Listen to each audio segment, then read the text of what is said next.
I am so glad you are here. It is Wednesday, so it is time for It Is Alive. Yep, It Is Alive is what we're doing today. It should be a fun one. I have so much to share with you guys. I'm so looking forward to today. And now that we've added our Instagram folks back in, got your comments up. Thank you for submitting them. And let's just start with come in and grab a reading if you'd like from one of our readers. This is a great time of year, December and January, to come in and get a forecast for the year ahead for 2026.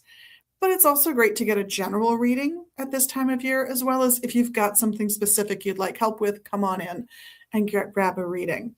So our reader's scheduled, just so I've done it. Today is Wednesday. She will be with us all day from noon to 6. Thursday, December 25th, we will be closed. No readers that day. I'm very sorry. Good day to do a reading for yourself if you got a tool for that. And trust me, you do. We'll might be talking about that later. On Friday, Daryl will be here probably all day as Ravenwolf is on vacation for the next week and a half. So he is leaving town that day and will not be doing readings. On Saturday, Eshu will be doing tarot and palm readings from noon until 3, followed by Margaret doing tarot readings. Sunday, Eshu will be back again from noon to 6. On Monday, we'll have Daryl from noon to 2 and Morpheus doing dream interpretation from 2 to 6. Now, Daryl, I should say, does an oracle card reading with the deck he designed himself. It is amazing, and it's he's brilliant at reading, but the deck is so cool. I know he's planning a Kickstarter to get that deck printed in quantity so that you guys can grab it if you need it as well. On Tuesday, we'll have Daryl probably all day subbing in. Eshu might pick up that first 3 hours. We'll see. Wednesday, Eshu will be back with us all day again. And that takes us full cycle. So what are we drinking today? I did not take the time to make tea. I've been very bad this week. So I have water. But I actually secretly like it as someone who works so much with herbs and with people who need help with herbs that I secretly like it when you skip your herbs once a month or so. It gives the body a chance to kind of reset, panic a little bit that it's not getting that resource, and it can make the resources a little more effective in the long run. There are also people who like that with vitamins. Take a weekend off. It's not going to really hurt you. And it gives your body a chance to kind of reorient itself back to, do I need that or not? It's kind of a useful tool. So that's the readers. That's what am I drinking? What am I wearing? Well, I've got some jewelry on today. Some is from one of our bigger consignment people, and some are Tracy's treasures. So I've got a lovely faceted amethyst here, and I've got a faceted kyanite here. This one, of course, it's from my second wedding with my husband. Never got divorced, just chose to get married a second time for fun, a recommitment ceremony, if you will. Then I've got this lovely piece and this one over here, the little lotus symbol, and of course my original engagement and wedding rings. Yay. And a scarf from Jerry's Imports as well. This one's so cute. It's full of butterflies. I just did a little tie with it just for fun, just to do something different with it today. I have some stuff for you that I have been seeing our customers really, really looking for and coming in and buying. Sometimes as stocking stuffers or little add-ons for kids, sometimes as the main gift for somebody. But I thought I'd start with the little guys. So we've got these little, we call them stuffies, stuffed animal type things. They're quite firm. They're not squishy. They're stuffed with something that's, something along the lines of sand. But we've got little snakes, we've got tiny elephants, we've got all kinds of geckos and iguanas, all kinds of fun stuff. And I'm seeing a lot of people picking those up. Probably, I'm guessing, mostly for kids, but hey, everybody needs toys and fun stuff. The other one that's been really popular have been these little guys. They all have something about them that wiggles. I'm trying to figure out how to pick this one up so you can see it and still see the wigglies. It's a little penguin. And I still have like a medium-sized bin of these from Jerry, same lady who brings us the scarves. And I just randomly put my hand into the back of the bin and grab replacements, so I never know what I'm bringing up. And sometimes, therefore, we will get a run on penguins. Or right now, I have a couple, at least two, if not three, of these little fishies for some reason. So someone in the universe must want them. They are fun. They're an easy little extra grab, little add-on. Some of the other pieces that people have been gravitating toward are these lovely dream pillows. Now, the pillows are fun. These, by the way, are all brought in and or made by local folks. These dream pillows have a little pocket sewn into them, and then there's a little stone in a plastic bag that they come with, but you can fill the little pocket with anything you want, and so that you can dream on it and have those energies in your sleep as well. So I like the fabrics they chose for these. I think they did a really outstanding job with them, but they are fun. Another really common one right now are these incredibly warm mittens. I know I've talked about them before, but they're so cool. They are wool, so they're super warm, but they're also lined with a fleece fabric so that even if you're allergic to wool, these are comfortable to wear and so warm. They fit me, and they fit me. So I wouldn't be looking for these for the person with the biggest hands in the world, but if their hands are like medium sized, these will go really nicely, and they've been really popular. Another one that people have been really gravitating towards are these bath sets. You're getting 3 baths, one like 2-cup jar and a couple of 1-cup jars of different signature scents that are just coming out for this season from this maker. They are delicious. They're all different. So I've seen people buy the set to give, and I also heard one person saying they're buying the set so they can cannibalize it and fill the box with some other stuff and one of the baths to give as gifts. All good options, all good options. So we've got a few of those left. And then the most popular one I'm seeing from the local makers going are these spirit balls or witch balls. They are all different intentions, I think, at this point. We used to have 2 of each intention for the most part, but they've been selling really fast because they are incredibly cool with what's in them, how they look, and the cord will actually designate what it's for. That's how the maker does it. So this one is the Dreams spirit ball. They are fun. They are incredibly good looking pieces and really taking off in popularity for gift giving season. So come grab them while you can. Of course, we've got wonderful books and all kinds of fun stuff that way too. But these are just some of the things I'm seeing people really gravitating towards during the gift giving season, maybe getting the things that they would like to get themselves that they're then sharing with other folks. So it's fun. I should also add that while we did do a large run of grab bags, we are down to the last 2 little grab bags. That's all we have left, are just 2. What kind of shampoo do witches like is on one of them. To know the answer to the riddle, you must either come in and see the back of the bag or Google it. But there've been all kinds of fun ones. And there are now 2 left for folks to come in and grab if they're ready for them. They are 11.11, and because I get asked a lot what's in them, I don't know what's in an individual bag. Even though I'm the person who put them together, I don't remember. There's generally some kind of book. There's generally some kind of incense.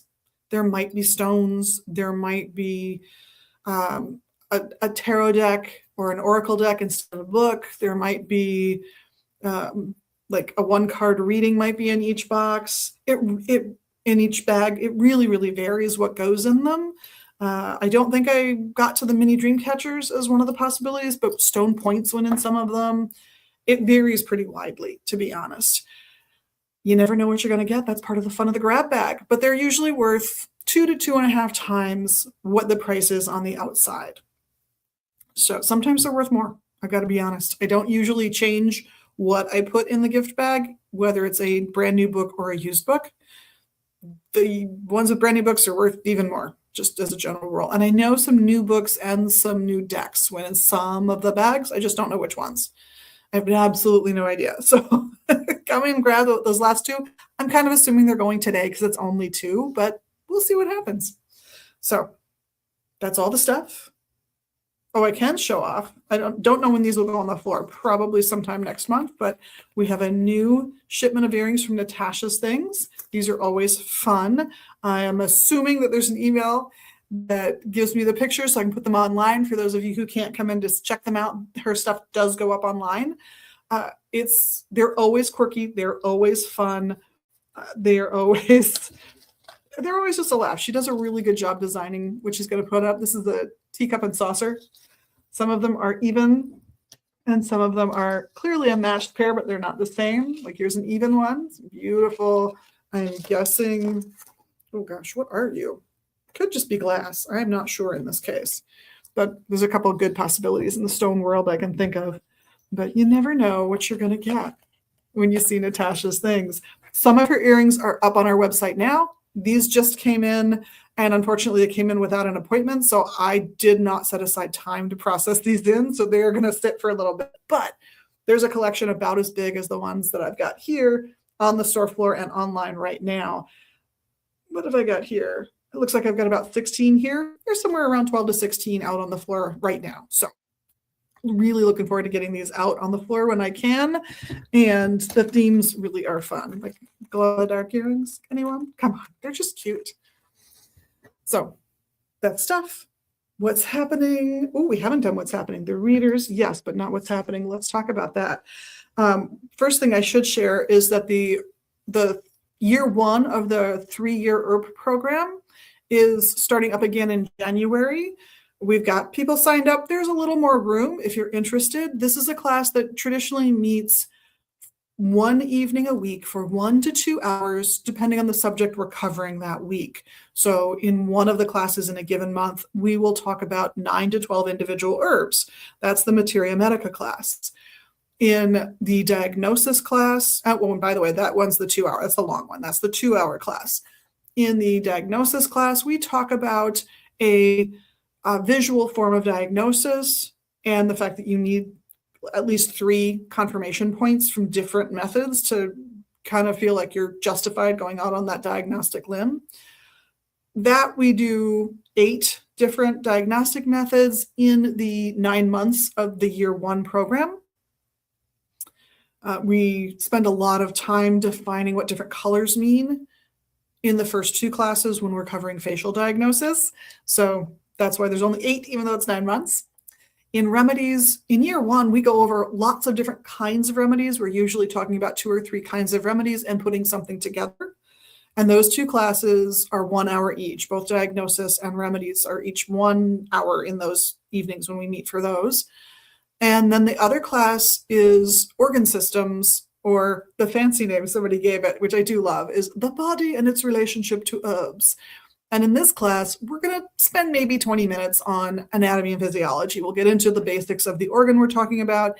And in year 1, it tends to be the gross organs. So the lungs, the liver, that's how I think of those. Lungs, liver, digestive system, just your basic stuff. Year 2 is endocrine, and it goes on from there. But in year 1, we're going to cover, say, the lungs, and we talk about coughs, and we differentiate how you would choose one herb over another, which means we're starting to really dive into those tissue states that we rely on in Western herbalism, as I was trained to do, between basically, is it too hot or too cold or just right? Is it too tense? Is it not tense enough to function well, or is it just right? Is it too dry? Is it too wet, or is it just right? And where are those places? Where are those differences happening in the body? Because if you have a fever, you're hot all over, but maybe just part of you is overactive and overheating, and we just need to look at that part of the system. And we get into that in this class, and we get into that in diagnosis. So both in the body and its relationship to herbs and diagnosis. We spend a lot of time tasting herbs. So if you are interested in taking this course by tuning in from a distance, which we absolutely do, sometimes due to weather here in this, where we're located in the winter, we might delay class by an hour. So I have time to get home, and we're going to do it all online. But we do encourage then for folks who know they're not going to be here, they're doing it from Kentucky or they're doing it from Texas, that they also, in addition to the class, purchase a little herb kit so that they can taste the herbs with us, because you learn a lot by what the herbs taste like.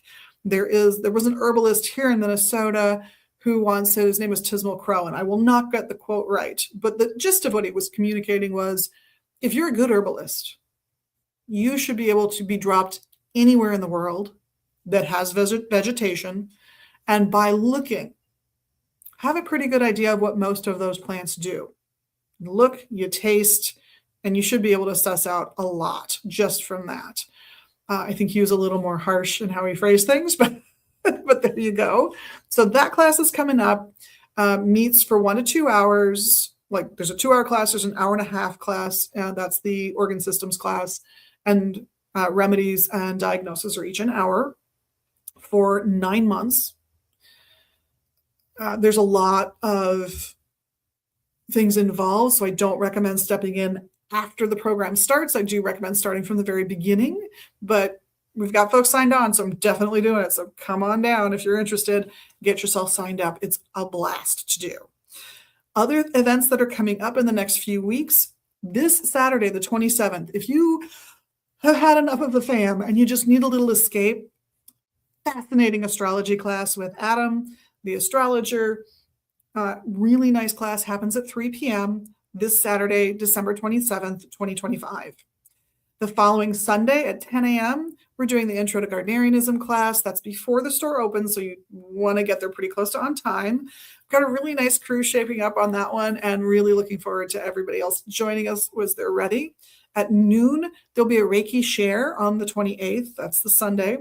And at 4, there's a palmistry class being taught by Eshu. He is one of our readers, so I mentioned him earlier when I went through the reader's schedule. He does palmistry and tarot here as a reader. Very good at both. Really good reading style, as well as encyclopedic knowledge of the mediums he's using, the tarot decks and the palm. So come and grab a seat for that if you're ready. Maybe I can get him to come in and do a little palmistry 5-minute talks for our Saturday divination broadcast. That would be fun. We'll see. Then what have we got next? Oh, yes. Saturday, January 3rd, 2026, coming into the new year, Alliance Coven will be meeting up at noon. This is a free class. All the other ones, except for herbalism that I've mentioned so far, are either free or by donation classes.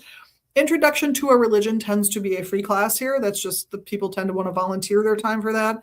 The astrology, the palmistry, some of the other classes coming up are by donation. So those classes, they're going to pass the hat and they get to keep a portion, and the shop gets to keep a portion to keep the lights on for everybody to have a space to meet in. And of course, we encourage you to shop here while you're here too. That also helps, of course. But noon on the 3rd, Alliance Coven, that's noon to 2. And then at 3 o'clock, we have Eshu teaching again, but not palmistry this time. He's teaching American Hoodoo and folk magic. Really good teacher on the subject, puts information together so well. And enough people have signed up that he's like, oh, I can't just wing this one. I really got to, have a plan. So it's going to be a very good class between his knowledge and just the fact that there's so many folks already coming. It's not overcrowded yet. You can definitely still sign up. You can either make the donation when you sign up, or you can make the donation when you're here. Either way works, but we absolutely love seeing you all coming in.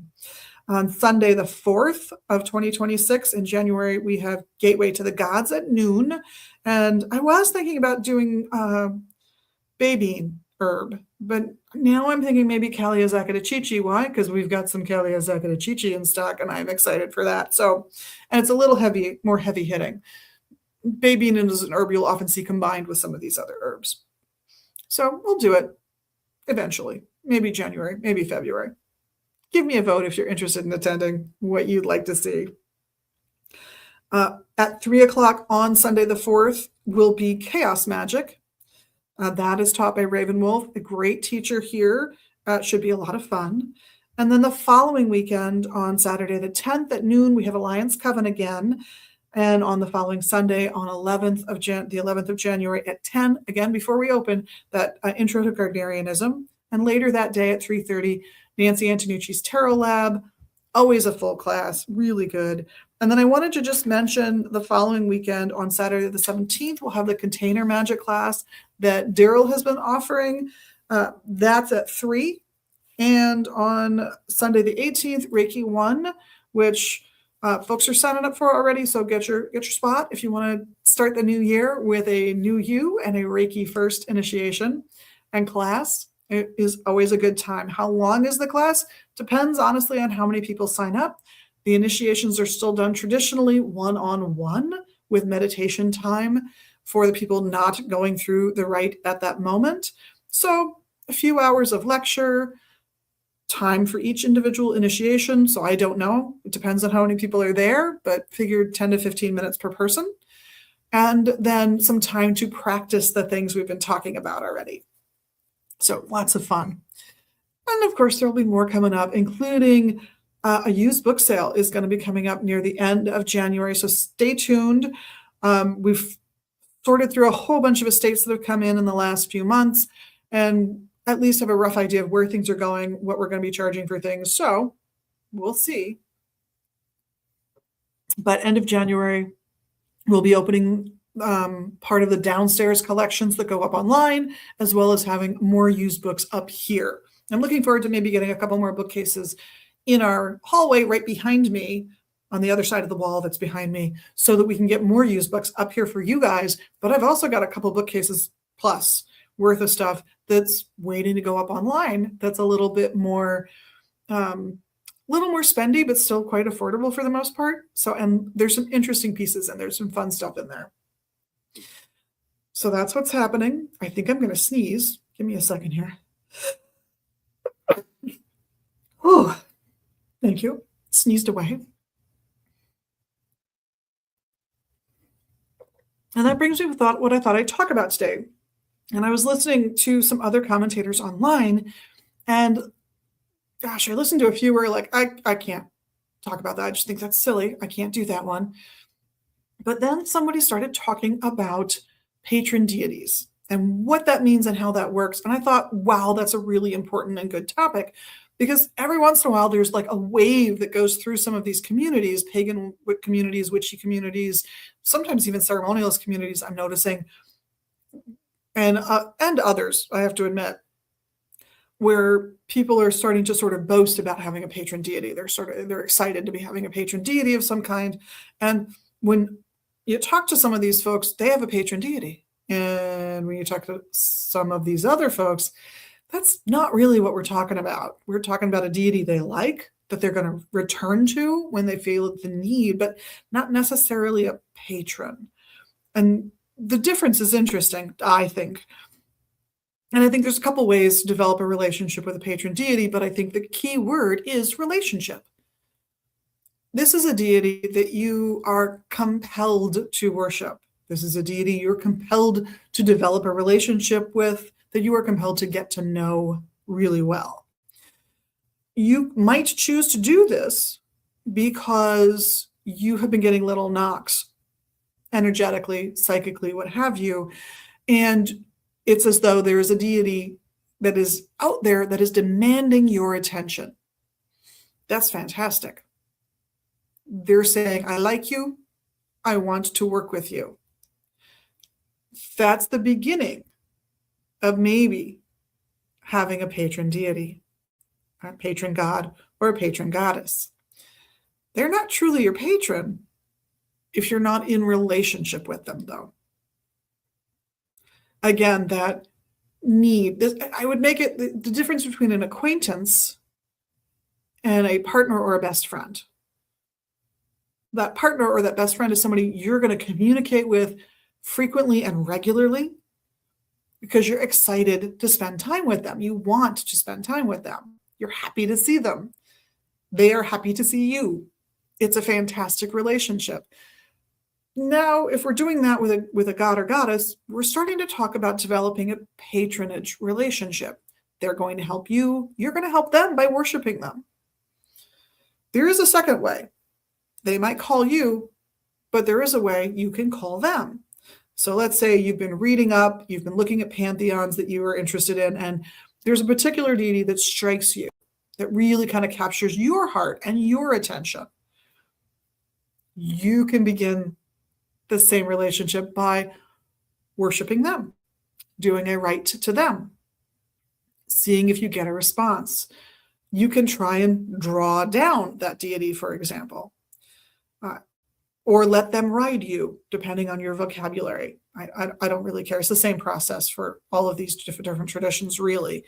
You allow that deity to seemingly enter your entity, your spirit, your body, to work with your hands, speak through your mouth, and that will get you started on that relationship. But it takes regular contact in both cases. Whether you see them across the crowded room at the party and you think, hey, I like you, and you go over to meet them in the hopes that you get to go on lots of dates, metaphorically speaking, or whether they see you from across that crowded room at that party and they approach you. That's what's happening in both of those cases. The key isn't, did you like them at first glance? The key is, does the relationship hold up? Does the relationship last? Do you both derive benefit from the relationship?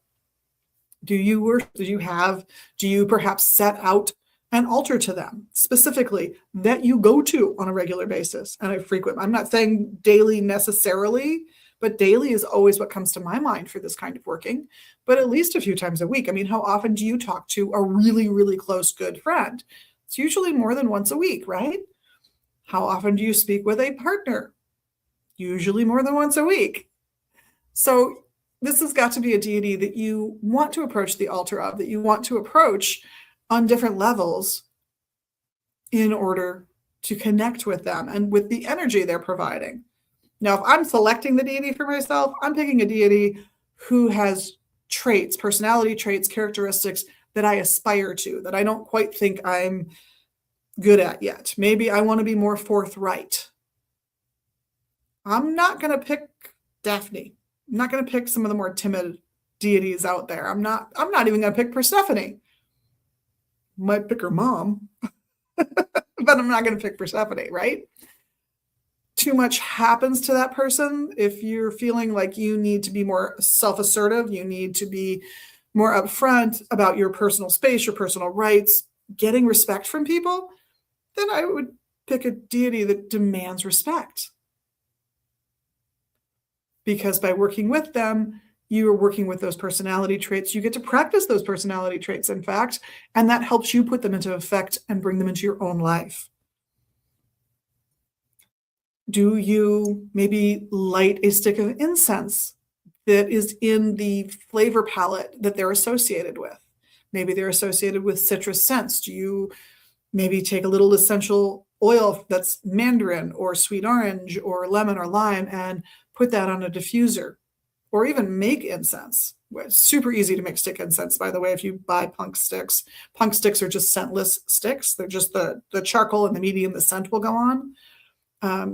You can do that with essential oils super easily and design something specific for the deity that you want to work with. You don't have to. You can just go buy an incense that you think fits. That works too. Do you have you gone out, if you're making an altar to them, does it have an altar cloth? Does that altar cloth fit the color scheme associated with that deity? You want to have layers of symbolism to reinforce the relationship with that deity at that point. If, on the other hand, this is just a deity that you turn to every once in a while because you're having a tough day and maybe you're not going to think about them for the next 3 months, they're an acquaintance. They're not a patron. They're not at that level for you. And there is nothing wrong with that. It's good to have acquaintances. It's good to have friends. It's good to have best friends and life partners. But those are all different kinds of relationships. What I don't want you to do, what I don't want to encourage at all, is for you to find an enemy out of a deity. Let's avoid that if we can, shall we? That's just not worth the hassle. And why practice animosity? That seems counterproductive, just generally speaking. And there's no limit in terms of creativity to how you forge that relationship. I literally have read of one coven's requirements, and this might be a defunct coven at this point, I have no idea, but their requirements included, as a pre-initiate, you would choose a deity you wanted to work with, so you would actively pick who you would like your patron deity to be, and you would research them. So you'd be presenting, either doing a presentation, or you would be writing papers for your instructors, the leaders of the coven to demonstrate your knowledge of this deity or research. You would also, in this particular group, begin as a first degree working with that deity on your own, individually, not as part of group work, but to have your own relationship with a deity that is separate and apart from what the coven is working on. And as a second degree, you should have worked with that deity enough that you can allow them into your body, that you can embody them, and even spend a whole day out in the regular world being that deity, which I actually don't recommend. I can't imagine some of these gods and goddesses driving a modern car.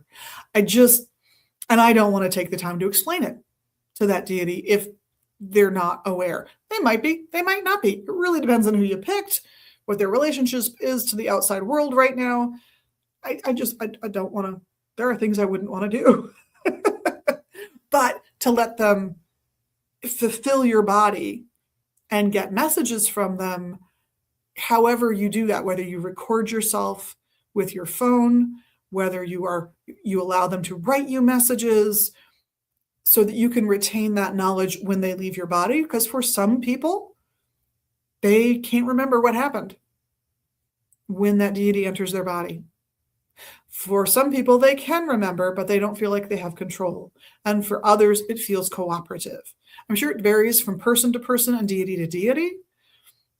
But those two deeper forms of possession, I think they require a ritual context for your safety, for the safety of others. This shouldn't be something that you're doing willy-nilly, spur of the moment. It should be something that you contextualize. It only happens when you light a particular incense you don't encounter on a regular basis. It only happens when these types of candles in these specific candle holders get lit. It only happens because you do this particular chant. There's a variety of ways of doing this. You can invent a whole ritual around allowing you to approach that deity if it's what you need. But I do recommend that it have limits that are not entirely set by the other party, that you set some of the limits yourself. I just think it's safer. And I also think it's safer for you to have to call someone when you're done. That someone out there knows that you're going to be doing this and that you expect to be done within an hour or whatever your time limit is, and that they're waiting for a text or a call from you saying, hey, I had a great ritual. Thanks so much for being my buddy through this. Because I don't know what your psychological state is. I don't know how susceptible you are to suggestion as an individual. And I want you to be safe if you're going to do this. And I want the people around you to be safe if you're going to do this. But gods can be unpredictable. People can be unpredictable. So safety first. I am almost out of time, and since I'm doing this solo today, I'll cut it a little short so I can clean up everything here and get ready to open the shop. But thank you all so much for tuning in.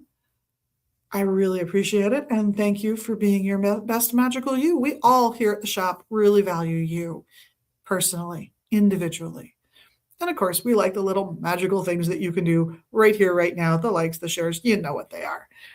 In the meantime, for those of you whose holidays are over, bless you. For those of you who have holidays coming, Kwanzaa, Christmas, have great ones and have a great new year. Blessed be.